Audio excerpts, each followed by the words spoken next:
ونعوذ بالله من شرور أنفسنا ومن سيئات أعمالنا من يهده الله فلا مضل له ومن يضلله فلا هادي له ونشهد أن لا إله إلا الله وحده لا شريك له ونشهد أن سيدنا ومولانا وملجانا ومأوانا محمدا عبده ومحبوبه ومقصوده ورسوله أرسله بالحق هدى بشيرا ونذيرا لتؤمنوا بالله ورسوله وتعزروه وتوقروه وتسبحوه بكرة وأصيلا اللهم رب اشرح لي صدري ويسر لي أمري واحلل عقدة من لساني يفقه قولي أما بعد فأعوذ بالله من الشيطان الرجيم بسم الله الرحمن الرحيم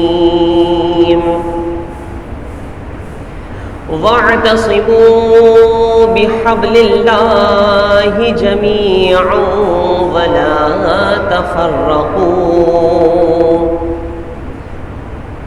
آمنت بالله صدق الله مولانا العظيم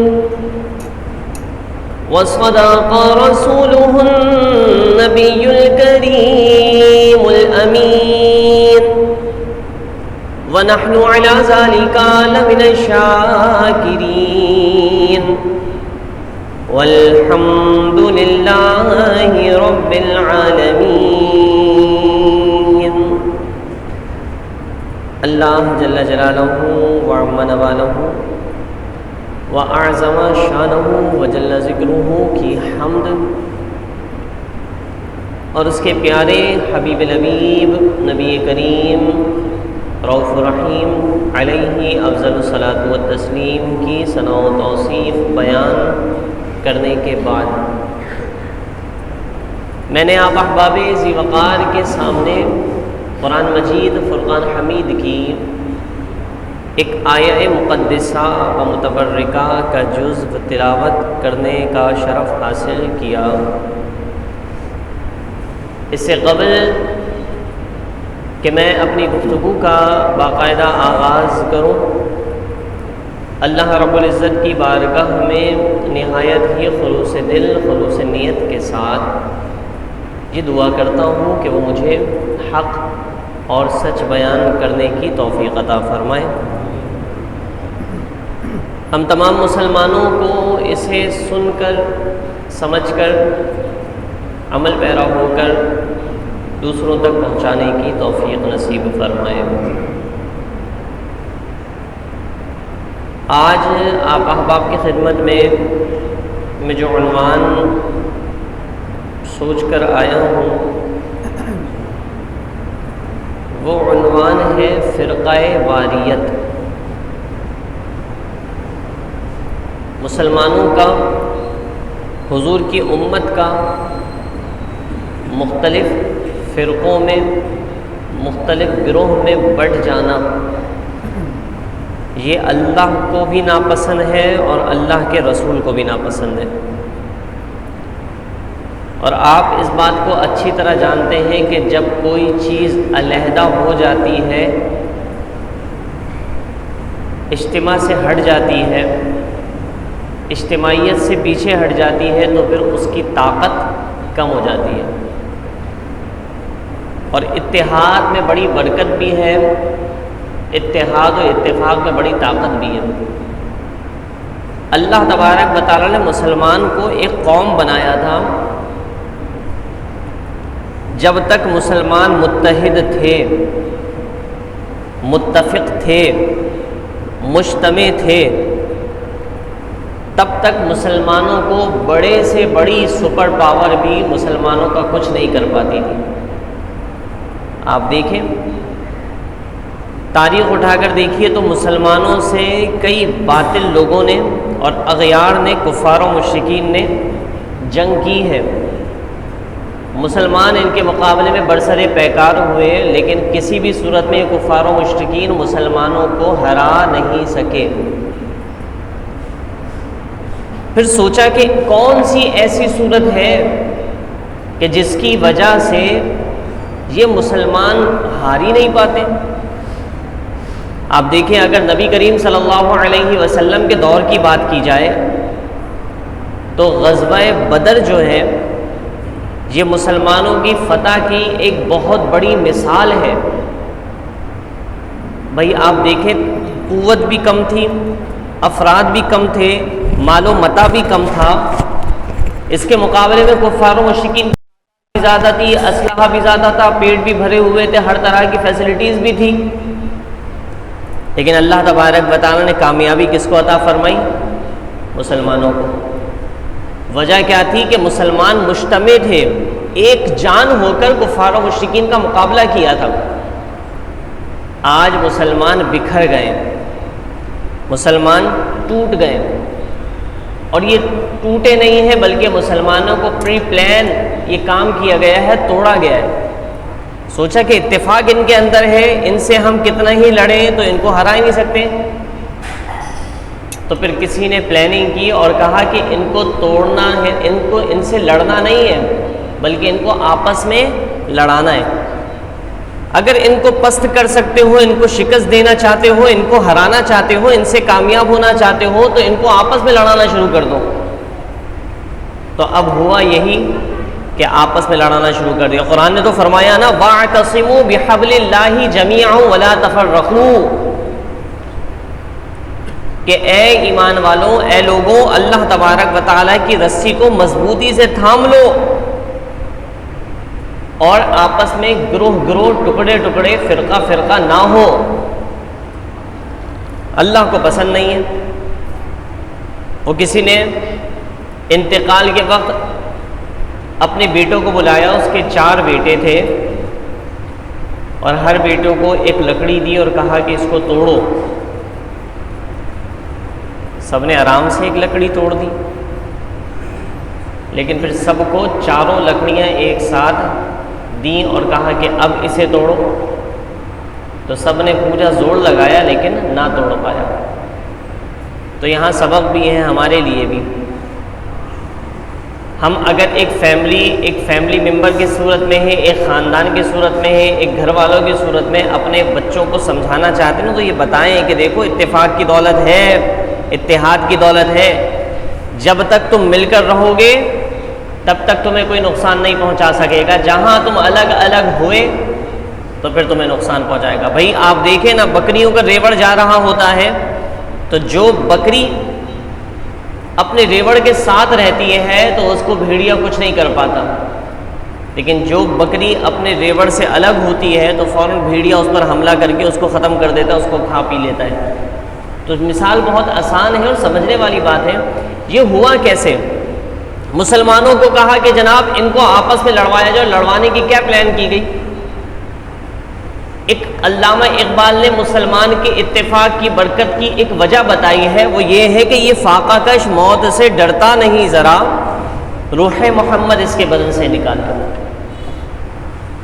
حضور علیہ الصلوۃ والسلام کی محبت ان کے دل سے نکال لو، یہ محبت ہی تو ہے کہ جو فاقہ کشی ہونے کے باوجود بھی، قسم پرسی کا عالم ہونے کے باوجود بھی مسلمانوں کو کوئی شکست نہیں دے پاتا، یہ کیا وجہ ہے؟ یہ قوت آپ کو کھانے سے نہیں ملی ہے، یہ قوت آپ کی اپنی صحت اور تندرستی کی نہیں ہے، بلکہ یہ قوت حضور علیہ السلام کی محبت کی ہے۔ تو جب نبی کی محبت دل میں موجود رہے گی تو بندہ بظاہر کتنا ہی لاغر اور کمزور کیوں نہ ہو، تو اس کو اللہ تبارک و تعالیٰ ایسی قوت عطا فرماتا ہے نا کہ ایک کا نہیں بلکہ اپنے مقابلے میں کئی لوگوں کا مقابلہ کر سکتا ہے اور ہرا بھی سکتا ہے۔ وہ حضرت علی رضی اللہ تعالیٰ عنہ کو دیکھا کسی نے کہ آپ کی جب عمر ہو گئی تو آپ کو دیکھا کہ ایک شخص آپ کے سامنے موجود تھا اور حضرت علی رضی اللہ عنہ اخروٹ توڑ رہے تھے، اخروٹ دانت سے توڑ رہے تھے۔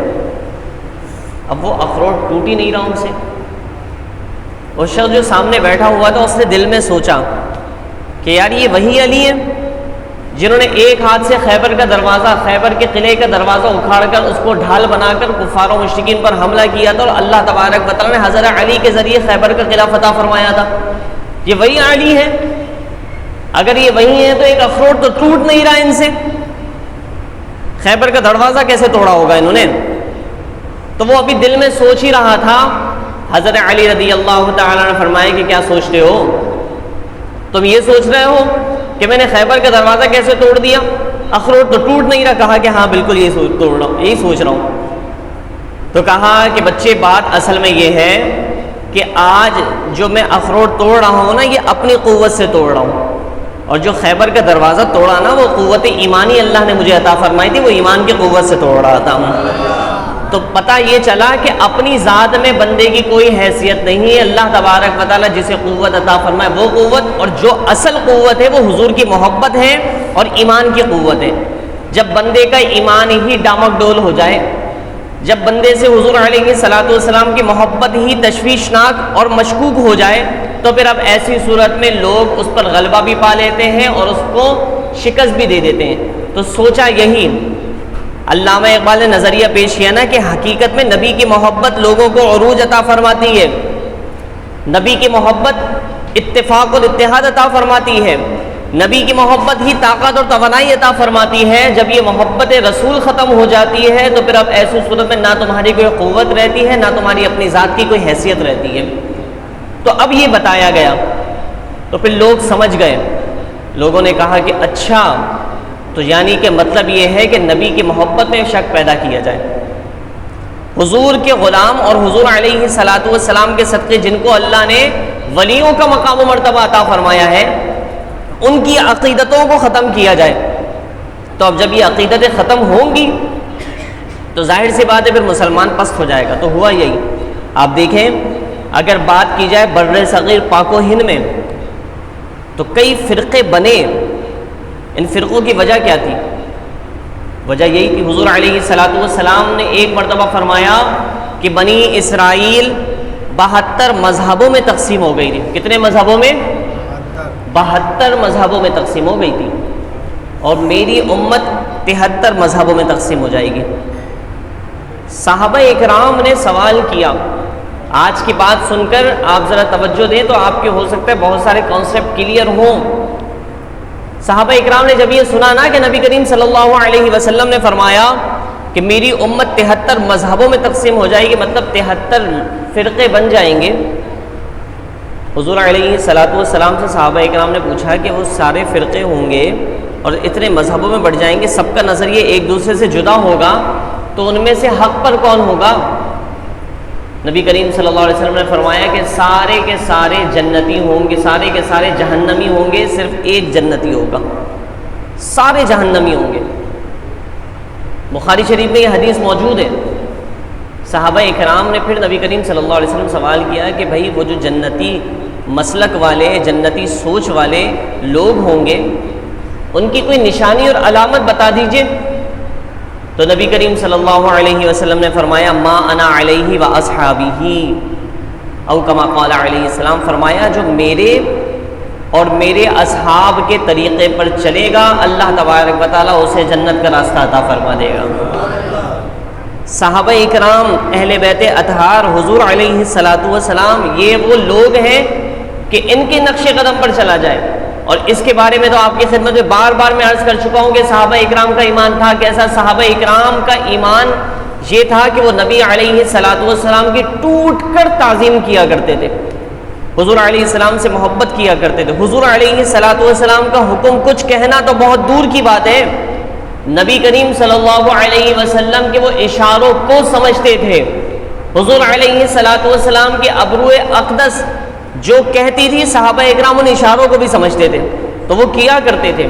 تو یہ صحابہ اکرام کے ایمان کو تو قرآن نے مثال بنا کر بھی پیش کیا ہے کہ فَإِنْ آمَنُوا بِمِثْلِ مَا آمَنْتُمْ بِهِ فَقَدْ اهْتَدَوْا, کہ لوگوں ہدایت حاصل کرنا چاہتے ہو تو نبی کریم صلی اللہ علیہ وسلم کے جو اصحاب ہیں نا ان کی طرح ایمان لے کر آ جاؤ.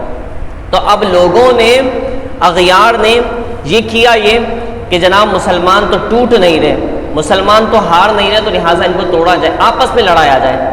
اب مسلمان پہلے کفار و مشرکین سے لڑتے تھے, اب مسلمان آپس میں لڑ رہے ہیں, اب آپس میں لڑ رہے ہیں. یہی وجہ ہے کہ آج مسلمان ساری دنیا میں ذلیل ہو رہا ہے. آپ دیکھیں نا, ظلم و ستم جہاں کہیں بھی ہو رہا ہے مسلمانوں پر ہو رہا ہے. مسلمان عورتوں کی عزتیں جو پامال ہو رہی ہیں عورتوں کی, تو وہ مسلمانوں کی عورتیں. جو مسلمانوں کو یرغمال بنایا جا رہا ہے وہ حضور کی امت کے کلمہ پڑھنے والے مسلمان لوگ ہیں. تو آپ جہاں کہیں بھی دیکھیں کسی اور نظریے, یہود و نصارہ ہوں اور کوئی نظریے والے لوگ ہوں, ان کو دبانے کی کوشش نہیں کی جا رہی, مسلمانوں پر ہی حملہ کیا جا رہا ہے. مسلمانوں کو ہی کہیں اللہ کی شان میں بے ادبی کی جا رہی ہے, کہیں رسول کی شان میں بے ادبی کی جا رہی ہے, کہیں قرآن کو جلانے کے کام کیے جا رہے ہیں, کہیں قرآن کی توہین کی جا رہی ہے. تو یہ ساری صورتحال کیوں ہو رہی ہے؟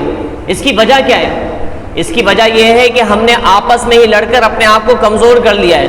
ورنہ آپ دیکھیں فاروق اعظم رضی اللہ تعالیٰ عنہ کا دور ہو اور کوئی شخص اسلام کے خلاف بات کر کے دکھائے, عمر بن عبدالعزیز رضی اللہ تعالیٰ عنہ کا دور ہو اور کوئی اللہ اور اس کے رسول کے خلاف بات کر کے تو دکھائے. آج لوگ نعوذ باللہ بڑی دلیری کے ساتھ اللہ رسول کی شان میں بے ادبی کرتے ہیں, گستاخیاں کرتے ہیں, اور کوئی ان کو روکنے والا بھی نہیں ہے, کوئی ان کو بولنے والا بھی نہیں ہے. اس کی وجہ کیا ہے؟ وجہ یہی ہے کہ مسلمان آج اپنے آپ میں لڑ کر اتنا کمزور ہو گیا ہے کہ جناب اس کے اندر اتنی فکر بھی نہیں ہے, اتنی غیرت ایمانی بھی نہیں ہے کہ وہ کسی اور کو کچھ کہہ سکے. نظریہ پیش کر مسلمانوں کے نظریوں کو برباد کرنے کی کوشش کی گئی. آپ دیکھیں یہ نظریہ پہ مسلمانوں کو توڑنے کے لیے سب سے پہلے میں نے کہا نا کہ ان کا نبی علیہ الصلوۃ والسلام سے جو عقیدت کا رشتہ ہے اس کو کمزور کیا جائے. پہلے مسلمانوں کو یہ نظریہ تھا, آج بھی حق مسلمانوں کا اور سچ نظریہ رکھنے والے مسلمانوں کا یہ نظریہ ہے کہ نبی علیہ اللہ تبارک و تعالی ہر شے پر قادر ہے, وہ قادر مطلق ہے, وہ واجب الوجود ہے, اور جناب اللہ تبارک و تعالی ہر طور پر ہر شے کا ارادہ کرتا ہے, اور جو کرتا ہے وہ کر لیتا ہے, ہر عیب سے پاک ہے. لوگوں نے نظریہ پیش کرنا شروع کر دیا کہ جناب ان اللہ علی کل شیء کا مطلب اگر یہ ہے, ان اللہ علی کل شیء قدیر کا مطلب اگر یہ ہے کہ اللہ تبارک و تعالی سب کچھ کر سکتا ہے, تو پھر لوگوں نے پھر کہنا شروع کیا کہ سب کچھ کر سکتا ہے تو نعوذ باللہ اللہ جھوٹ بھی بول سکتا ہے. یہ نظریہ پیش کیا, کہا کہ بھی جھوٹ بھی تو ایک شے ہے, رب تبارک و تعالی, اور جو اس نظریے کو مان لے تو جناب اس کا ایمان گیا. اور جب ایمان گیا تو اب کفار جب اس سے لڑے گا تو اب کفار ہی جیتے گا. وہ مسلمان جو بظاہر کلمہ گو مسلمان ہے, بظاہر کلمہ گو مسلمان ہے, نظریہ برا رکھنے کی وجہ اس کا ایمان ختم ہو چکا ہے, تو اب ایسی صورت میں وہ جیت ہی نہیں سکتا, کیونکہ آپ کو جو جیت ملی تھی پہلے وہ محبت رسول کی وجہ سے, ایمان کی قوت کی وجہ سے ملی تھی. وہ تو تم نے نظریہ برا رکھ کر اور برے نظریے کو اپنا کر اپنے ایمان کو ختم کر لیا ہے. اسی طریقے سے نظریہ پیش کیا. اسلام نے نظریہ تو یہ عطا فرمایا کہ جناب اللہ کے نبی صلی اللہ علیہ وسلم مختار کل ہے, جو چاہے کر سکتے ہیں, جب چاہے, جس کو چاہے, جتنا چاہے, جیسا چاہے عطا فرما سکتے ہیں, اپنی زندگی میں بھی اور اپنی زندگی کے ظاہری زندگی کے بعد بھی اگر کوئی نبی علیہ السلام سے مانگے تو وہ عطا فرما سکتے ہیں. لوگوں نے نظریہ پیش کرنا شروع کر دیا. اغیار کفار و مشرکین کی طرف سے لوگ مسلط کی گئے مسلمانوں پر، ان کو مسلمانوں کا حلیہ دیا گیا، اور جبہ کبہ دستار پہن کر اپنے آپ کو علماء ظاہر کر کے، اور جناب یہ بتایا گیا ہے کہ نہیں مدد تو صرف اللہ کر سکتا ہے، اللہ تبارک و تعالیٰ کے علاوہ کوئی مدد نہیں کر سکتا، چاہے وہ ولی ہو، چاہے وہ نبی ہو، چاہے وہ غوث قطب ابدال ہو، کوئی نہیں کر سکتا۔ جبکہ رب کائنات نے اپنے نبی کو مختار کل بنایا ہے۔ حضور علیہ الصلوۃ والسلام جس کو جتنا چاہے جو چاہے عطا فرما سکتے ہیں، اور جو کہے کہ نبی نہیں دیتا تو اس کا ایمان خطرے میں، جو کہے کہ نبی کچھ نہیں دے سکتا تو ایمان خطرے میں۔ بھئی حکیم کے پاس جاؤ، وہ تمہیں دوا دے، حکیم کے پاس جا کر تمہیں شفا مل جائے، شفا حقیقت میں دیتا کون ہے؟ اللہ تبارک و تعالیٰ، لیکن وسیلہ کس کا بنایا؟ اللہ تبارک و تعالیٰ، اس حکیم، طبیب، ڈاکٹر، معالج کا وسیلہ بنایا۔ تو تمہیں حکیم کے ذریعے شفا مل رہی ہے، نبی کے ذریعے تمہیں دنیا کی کوئی نعمت نہیں مل سکتی۔ تو یہ نظریے بیان کیے گئے۔ اسی طریقے سے کہا گیا کہ جناب یہ نبی صلی اللہ علیہ وسلم کو جو علم ہے نا، یہ حضور علیہ السلام کا علم کم ہے، شیطان کا علم زیادہ ہے، نعوذ باللہ۔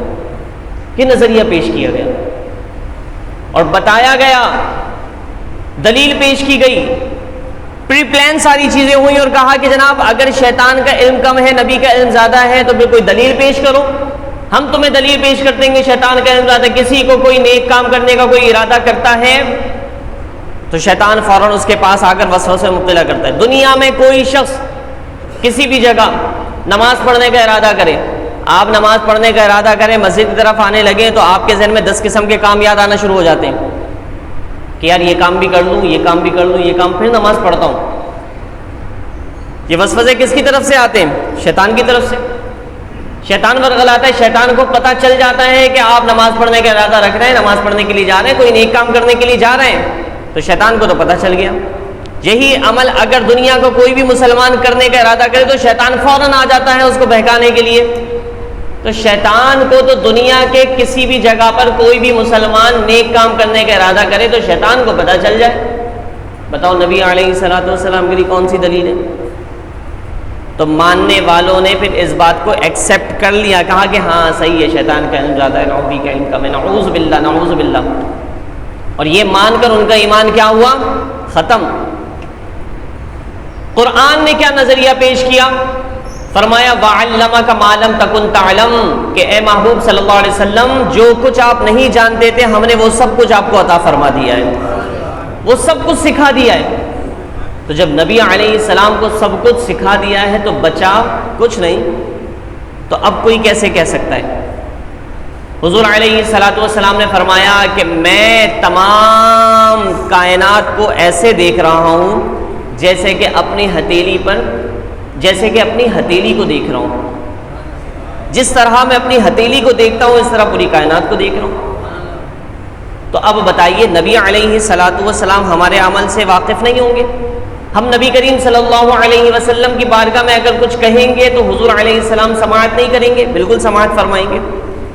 اعلیٰ حضرت فرماتے ہیں دور و نزدیک کے سننے والے وہ کان لالے کرامت پہ لاکھوں سلام۔ حضور علیہ السلام دور کی بھی سنتے ہیں، قریب کی بھی سنتے ہیں۔ تو یہ نظریات پیش کیے گئے اور کہا کہ حضور علیہ الصلوۃ والسلام تو کچھ نہیں کر سکتے۔ یہ بات بتانا مقصد یہ ہے کہ اس طرح کے نظریات پیش کرنے کے بعد لوگوں نے اس نظریے کو اپنا لیا، اختیار کر لیا، اور پھر ان کا ایمان ختم ہو گیا۔ اعلیٰ حضرت عظیم البرکت فاضل بریلوی رحمۃ اللہ تعالی علیہ کے دور میں کچھ اس طرح کے لوگ تھے جو اس طرح کے نظریات پیش کر کے مسلمانوں کو ورغلا رہے تھے۔ اعلیٰ حضرت علیہ رحمہ نے اس عالم کہنے والے شخص کو متوجہ کیا اور کہا کہ بھائی تم اپنے اس قول سے رجوع کرو کہ نبی کا علم کم ہے، شیطان کا علم زیادہ۔ تم نے کہہ دیا کہ حضور کا علم جیسا حضور کا علم ہے ویسا علم تو جانوروں اور پاگلوں کا ہے، حیوان کا ہے۔ اگر یہ نظریہ تم نے پیش کیا تو یہ غلط ہے، قرآن و حدیث کے خلاف ہے، تم اس سے رجوع کرو۔ لیکن اس نے رجوع نہ کیا۔ یہ بات سمجھیے آپ، ہمارے لیے سیکھنے کا بھی عمل یہ ہے کہ جب ہم سے کوئی غلطی ہو جائے نا، چاہے ہمارا شمار علماء میں ہی کیوں نہ ہوتا ہو، غلطی عالموں سے بھی ہوتی ہے، نہیں ہوتی کیا؟ علماء جو ہیں وہ فرشتے تو نہیں ہوتے، غلطی ہو جاتی ہے، لیکن اگر آپ کسی عالم دین کی غلطی کو دیکھتے ہیں تو ان کو بڑے ادب کے ساتھ آپ ان کو سمجھا دیں، اور وہ واقعی عالم دین ہوگا تو اپنی غلطی کو ایکسیپٹ کرے گا اور آپ کا شکریہ ادا کرے گا۔ میں اگر اپنی ذات کے حوالے سے بات کروں، ہمارا شمار کوئی علماء میں نہیں ہوتا، ہماری کوئی حیثیت نہیں، علماء عالم دین کا عین بھی اگر ہمیں اس کی برکت بھی مل جائے تو ہم سمجھیں کہ بہت بڑے سوغات ہمیں مل گئی ہے۔ لیکن اگر ہم سے بھی کوئی غلطی ہو تو کوئی شخص آ کر کہے کہ حضرت آپ نے ایسا ایسا کیا ہے تو آپ واقعی حق پر ہوں گے، تو ہم آپ کی طرف جو آپ نے جو توجہ دلائی ہے نا اس کو قبول کریں گے اور آپ کے شکر گزار ہوں گے۔ لیکن اگر آپ کی کسی غلط فہمی کی وجہ سے آپ سمجھ رہے کہ ہماری کوئی غلطی، تو ہم آپ کو حتی الامکان مطمئن کرنے کی کوشش کریں گے۔ لیکن یہ یاد رکھیے، کسی سے غلطی ہو جائے اور وہ معافی مانگ لینا تو یہ بھی اللہ تبارک و تعالیٰ کی بہت بڑی نعمت ہے۔ معافی مانگنا اور معاف کر دینا نا، یہ اللہ تبارک و تعالیٰ کی طرف سے بہت بڑی نعمت ہے۔ اور جو معافی مانگتا ہے، معاف کر دیتا ہے، اپنے قول سے اپنے کسی عمل سے رجوع کر لیتا ہے نا، تو اللہ تبارک و تعالیٰ اسے ویسی عزت عطا فرماتا ہے جو اس کو گمان بھی نہیں ہوتا، یقین جانیے آپ۔ تو پھر ہوا یہی، اعلیٰ حضرت علیہ رحمہ نے اس شخص کو کہا کہ جناب تم نے یہ جو اقوال لکھے ہیں کتابوں میں تحریر کر دی ہیں، اس سے رجوع کرو، نہ کیا، نہیں کیا تو پھر ان پر حکم کفر لگایا گیا۔ تو لہٰذا ہمیں اس طرف توجہ، اسی طریقے سے آج کل کے دور میں اگر بات کی جائے تو یہ سیکولر قسم کے لوگ، لبرل قسم کے لوگ جو ہیں، یہ بھی ایک فرقہ ہی تو ہے جو یہ کہے کہ جناب عورت کو آزادی ہونی چاہیے، اور وہ نعوذ باللہ کیسے کیسے سلوگن پلے کارڈ پہ لگا کر وہ ساری دنیا کو دکھا رہے ہوتے ہیں جب عورت مارچ کے نام پر۔ تو یہ ایک باقاعدہ فرقہ ہے یہ بھی، اور ایسے لوگوں کو جو بھی سیاسی تنظیم ہو یا غیر سیاسی تنظیم ہو اگر ان کو سپورٹ کرتے ہیں تو وہ بھی سراسر پاکستان کے آئین کے خلاف کام کر رہے ہیں اور اسلام کے نظریے کے خلاف کام کر رہے ہیں۔ افسوس کی بات یہ ہے کہ وہ مسلمان جو کلمہ پڑھنے والے لوگ ہیں، کلمہ پڑھنے والے مسلمان ہیں، اور جناب وہ ایسے لوگوں کی تائید کر رہے ہوتے ہیں، کہتے ہیں ہاں بالکل عورت کو آزادی تو ہونی چاہیے۔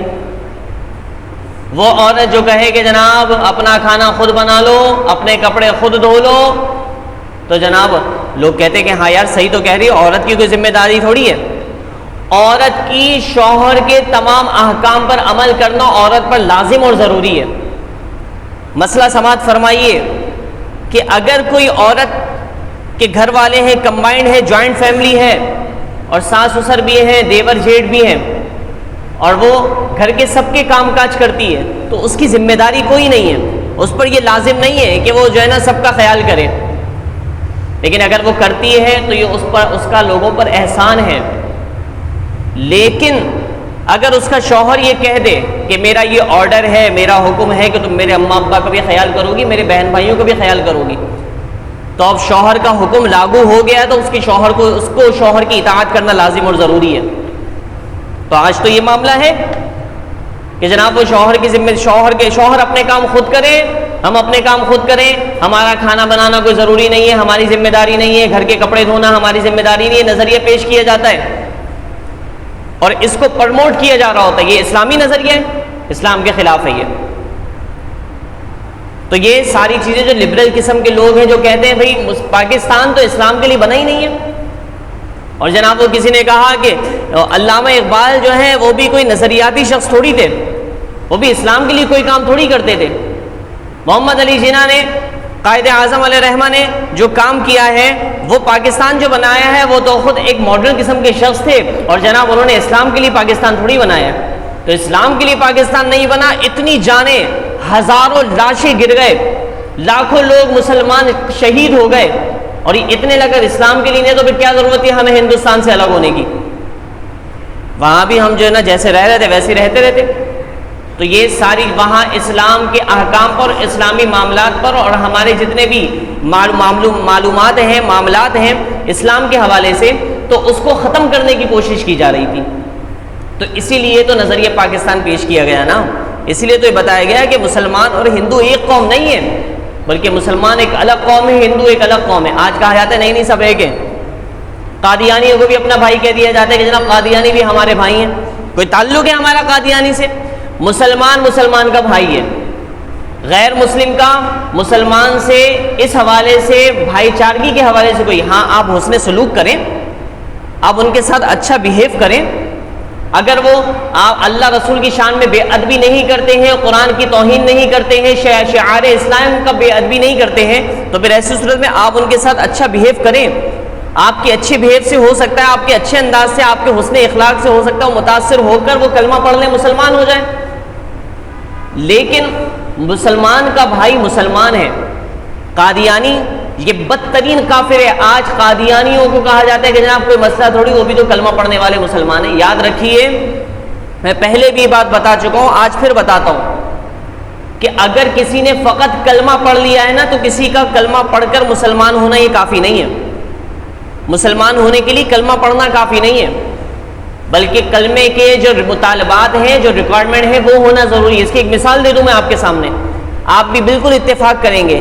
کوئی شخص کلمہ پڑھتا ہو، اللہ کو خدا جانتا ہو، معبود جانتا ہو، رسول کو آخری رسول جانتا ہو، قرآن کو اللہ کی کتاب جانتا ہو، نماز کو فرض جانتا ہو، روزوں کو فرض جانتا ہو، زکوٰۃ کو فرض جانتا ہو، حج کو فرض جانتا ہو، لیکن ساری چیزیں برابر وہ مانتا ہو، لیکن وہ کہے کہ مثال کے طور پر میں عیسیٰ علیہ السلام کو نبی نہیں مانتا، مجھے بتائیے وہ مسلمان کہلائے گا؟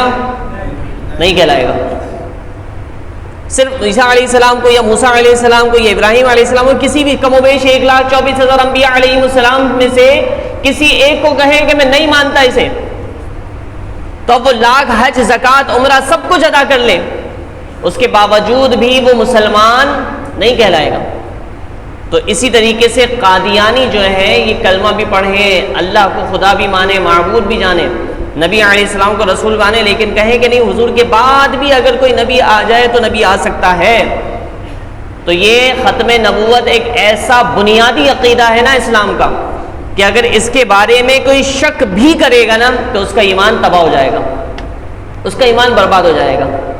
تو یہ ساری وہ صورتیں ہیں جو ہمیں سمجھنی چاہیے، ہمیں دیکھنا چاہیے کہ ہم اپنے ارد گرد جس ماحول میں رہ رہے ہیں ان کے نظریات کیا ہیں، اور نظریات کو جاننے کے لیے ہمیں اسلام کے نظریوں کو سمجھنا پڑے گا۔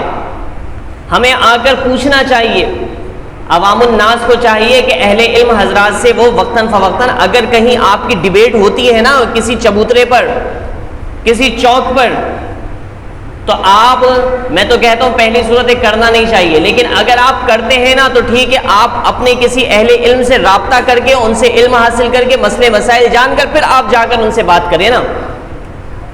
ہوتا یہ ہے کہ جناب ڈیبیٹ ہو رہی ہوتی ہے، مذاکرات ہو رہے ہوتے ہیں، مباحثے ہو رہے ہوتے ہیں چوکوں پر اسلام کے معاملے میں، عقائد اسلام کے بارے میں، اور نہ اس کو کچھ پتہ ہوتا ہے نہ اس کو کچھ پتہ ہوتا ہے۔ کبھی ایسا ہوتا ہے کہ ایک صحیح کہہ رہا ہوتا ہے، دوسرا غلط کہہ رہا ہوتا ہے، دوسرا جو غلط کہہ رہا ہوتا ہے اس کی طاقت، اس کے پاس اسپیکنگ پاور زیادہ ہوتی ہے، تو سامنے والا اس سے متاثر ہو کر کہتا ہے یار ہاں صحیح کہہ رہے ہو تم، اور وہ جو نظریہ پیش کر رہا ہے نا اس کا نظریہ اگر اسلام کے خلاف ہے اور دوسرا اس کے اس غلط نظریے کے بارے میں کہتا ہے کہ ہاں یار تم صحیح کہہ رہے ہو، تو وہ تو تھا ہی بدعقیدہ، گمراہ، بھٹکا ہوا، یا مثال کے طور پر اسلام سے خارج۔ تم نے یہ کہہ دیا کہ ہاں تم صحیح کہہ رہے ہو تو تمہارا بھی، تم ہی اسی بہتے ہوئے پانی میں تم بھی چلے گئے۔ تو اس لیے ہمیں سمجھنا چاہیے، ایمان کی فکر کیجئے۔ آج کا یہ دور ایسا ہے کہ جناب بڑے لٹیرے بیٹھے ہوئے ایمان کے۔ پہلے یہ ہوتا تھا کہ چلو جناب کراچی کے حالات بڑے خراب ہیں، آئے دن ہڑتالیں ہو رہی ہیں، آئے دن ہنگامے ہو رہے ہیں، آئے دن دکانیں بند ہو رہی ہیں، خودکش حملے ہو رہے ہیں، بمباری ہو رہی ہے، سب کچھ ہو رہا ہے۔ لیکن آج اس حوالے سے وہ ماحول نہیں ہے، لیکن آج آپ کے ایمان پر ڈاکے پڑ رہے ہیں۔ ہمیں فکر کرنی چاہیے، میں بار بار، بلکہ میں کیا تمام ہی اہل علم ممبر و محراب سے تعلق رکھنے والے بار بار آپ کو مسجد کی طرف جو بلاتے ہیں نا، خدا کی قسم اس کی وجہ یہی ہے کہ آپ کا ایمان محفوظ رہے۔ ہمیں فکر نہیں ہوتی اس کی، ہم کہتے کہ نہیں یار کوئی ضروری تھوڑی ہے، اگر ہم نہیں بھی پڑھ رہے، نماز قضا بھی کر رہے تو کیا ہو گیا؟ آپ کا نماز قضا کرنا نا آپ کے ایمان کو تباہ کر سکتا ہے، آپ کے ایمان کو برباد کر سکتا ہے، ہمیں اس کی فکر نہیں ہوتی۔ تو اس لیے لٹیرے بیٹھے ہیں، اعلیٰ حضرت فرماتے ہیں سونا جنگل رات اندھیری، چھائی بدلی کالی ہے، سونے والوں جاگتے رہیو چوروں کی رکھوالی ہے، اور آنکھ سے کاجل صاف چرا لے یا وہ چور بلا کے ہیں، تیری گٹھری تاکی ہے اور تو نے نیند نکالی ہے. سونا پاس ہے، سونا پن ہے، سونا زہر ہے، اٹھ پیارے. تو کہتا ہے نیند ہے میٹھی، تیری مت ہی نرالی ہے. تو یہ سمجھیے ان باتوں کو. ہمیں ایمان کی فکر کرنی چاہیے. علماء فرماتے جس کو اپنے ایمان بچانے کی فکر نہ ہونا تو خدشہ ہے اس بات کا کہ مرتے وقت شیطان اس کا ایمان چھین لے گا. تو ایمان کی فکر جس کو ہوگی تو وہ نمازیں پڑھے گا یا نماز قضا کرے گا؟ ایمان کی فکر جس کو ہوگی تو وہ اپنے اعمال کا محاسبہ ضرور کرے گا، فکر کرے گا. تو لہٰذا یہاں جتنے لوگ بیٹھے ہیں نا، ہم سب کو چاہیے کہ آج کا دور نازک دور ہے آپ کی ایمان کی حفاظت کے حوالے سے.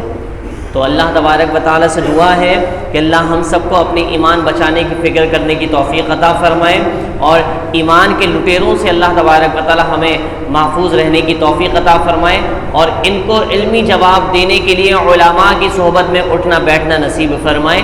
آمین بجاہ النبی الامین. وآخر دعوانا ان الحمد للہ رب العالمین. صفحہ درست فرما لیجیے.